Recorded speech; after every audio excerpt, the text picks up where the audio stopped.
الرجيم. بسم الله الرحمن الرحيم.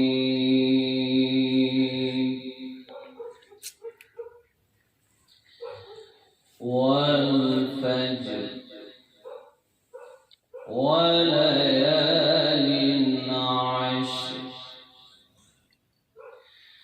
والشفع والوتر والليل إذا يسر هل في ذلك قسم لذي حجر. بسم الله الرحمن الرحيم.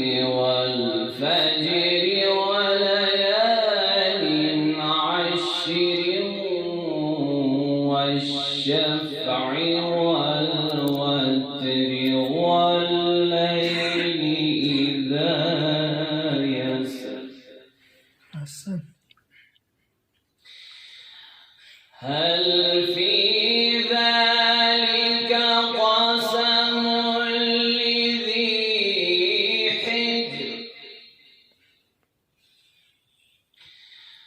ألم تر كيف فعل ربك بعاد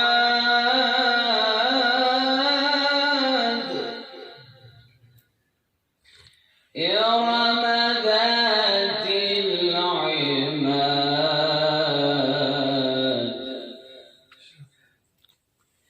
التي لم يخلق مثلها في البلاد.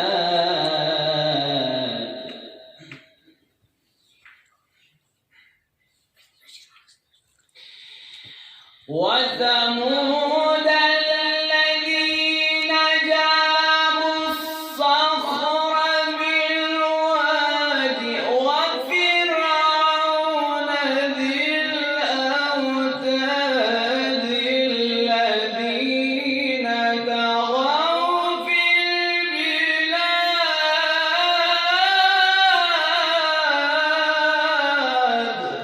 ما شاء الله.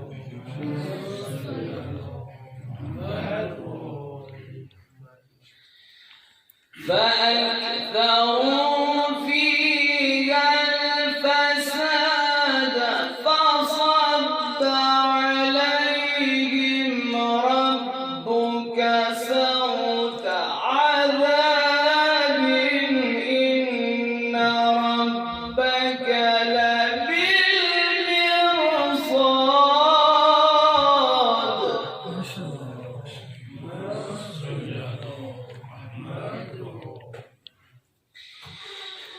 فأما الإنسان إذا ما ابتلاه ربه فأكرمه ونعمه فيقول ربي أكرمن.